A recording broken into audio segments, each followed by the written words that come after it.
আজি এখন তৰকাৰী বনাব লৈছোঁ। তাৰে বস্তু অলপ যোগাৰ কৰি লৈছোঁ। আলু অলপ কাটি লৈছোঁ, পিঁয়াজ আদা নহৰু গোটেইখিনি ঠিক কৰি লৈছোঁ।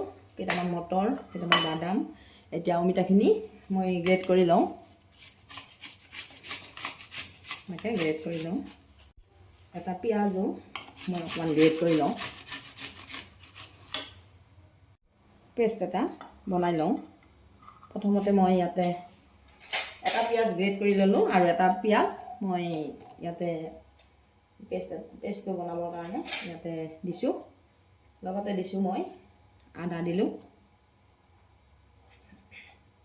এয়া নহৰু দিলোঁ, এটা কেঁচা জলকীয়া দিছোঁ,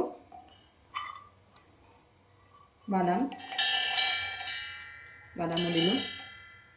তাৰপিছতে দিছোঁ ইয়াতে আছে জালুক জিৰা আৰু ইলাচি। জালুক জিৰা আৰু ইলাচি অলপ দিছোঁ। এইখিনি অকণমান পানীত ভিজাই থৈ দিছিলোঁ, এইখিনি দি দিলোঁ।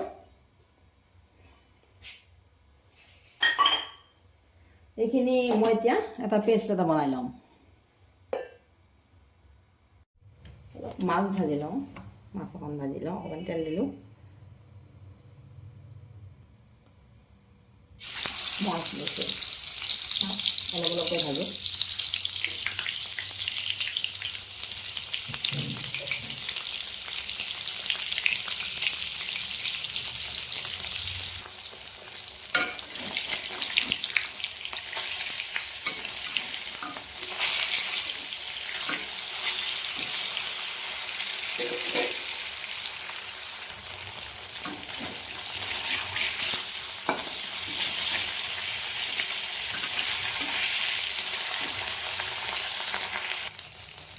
মাছখিনি এতিয়া মই নমাই থৈ দিওঁ।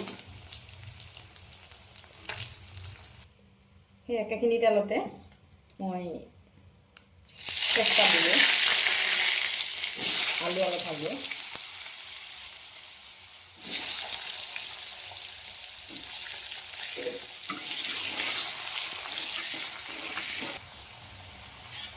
আলুখিনি ভাজি আছোঁ, তাৰ লগতে মই গ্ৰেট কৰি থোৱা পিঁয়াজখিনি দিলোঁ।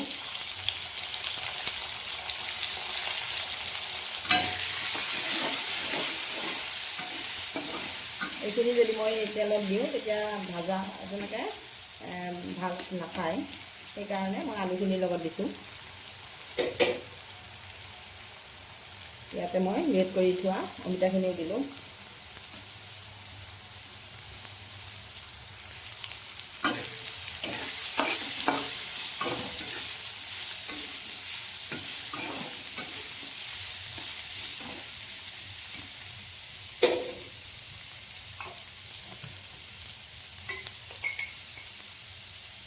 নিমখ দিলোঁ।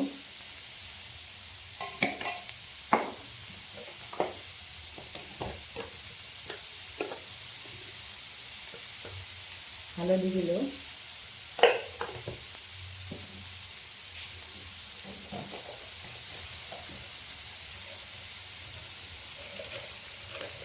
অকণমান গুড়ি মছলাও দিওঁ, জিৰা গুড়ি দিলোঁ অকণমান,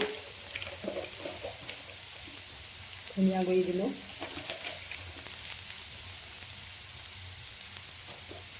বেলেগ বেলেগ মছলা গুড়ি আছে যদি এইবিলাক নিদিওঁ আৰু অকণ জিৰা ধনিয়া দিছোঁ।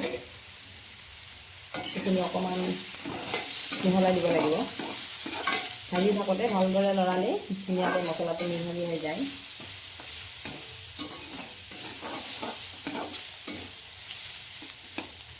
এইখিনি অকণমান সময় মই ঢাকন এখন মাৰি থৈ দিম। এইখিনি সৰু কাপে আধা কাপমান পানী দিছিলোঁ, সেইখিনি বাৰু ভিডিঅ' কৰা নহ'ল। পানী অকণ দি পেলাই সেইখিনি ঢাকন মাৰি থৈছিলোঁ। ঠিক আছে, আৰু অকণমান সিজক। এতিয়া ইয়াতে মই বাদাম, জালুক জিৰা এইখিনি পেষ্ট বনাই থৈছিলোঁ, এইখিনি অকণমান পানী মিক্স কৰি ইয়াতে দি দিছোঁ। আৰু অলপ দি দিওঁ। এইখিনি অকণমান উতলিব লাগিব। এইখিনি অলপ উতলিলে সুন্দৰকৈ গলি যাব আলুখিনি। এইখিনি অকণমান সময় উতলাওঁ। এইখিনি অকণমান সময় ঢাকন মাৰি থৈ দিওঁ। এইখিনি ইমান সুন্দৰকৈ উতলি আছে।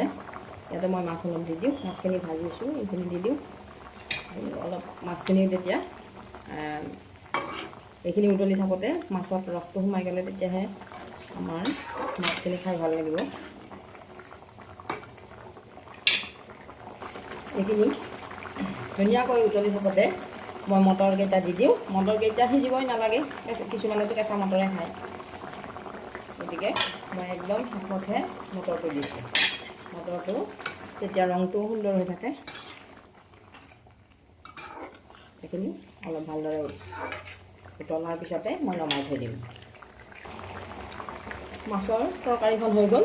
এতিয়া মই গেছৰ ফ্লেমটো অফ কৰি মই পৰিৱেশনৰ কাৰণে উলিয়াই লওঁ। এটা বাটিত মই এইখিনি উলিয়াই লৈছোঁ।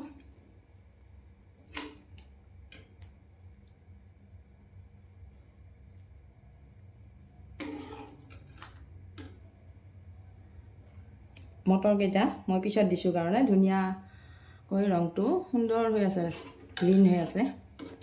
এতিয়া মই মাছখিনি এনেকৈ উলিয়াই লৈছোঁ। আপোনালোকে কেনেকুৱা লাগিল ভিডিঅ'টো কমেণ্ট কৰি জনাবচোন। ভাল লাগিলে লাইক কৰিব, শ্বেয়াৰ কৰিব। মোৰ ভিডিঅ'সমূহ যদি আপোনালোকে ভাল পায়, মোৰ চেনেলটো ছাবস্ক্ৰাইব কৰি ল'ব। ফেচবুক, ইউটিউব দুয়োটাতে দি থাকোঁ। প্ৰফাইলটো ফেচবুকৰ ছাবস্ক্ৰাইব কৰি ল'ব, তেতিয়াহ'লে মোৰ ভিডিঅ'সমূহ আপোনালোকে পাই থাকিব সময়ে সময়ে। আৰু ইফালে ইউটিউবতো আপোনালোকে মোৰ চেনেলটো ছাবস্ক্ৰাইব কৰি ল'ব বুলি আশা কৰিলোঁ। আৰু কমেণ্ট কৰি জনাবলৈ আপোনালোকে নাপাহৰিব। আজিলৈ সামৰিলোঁ।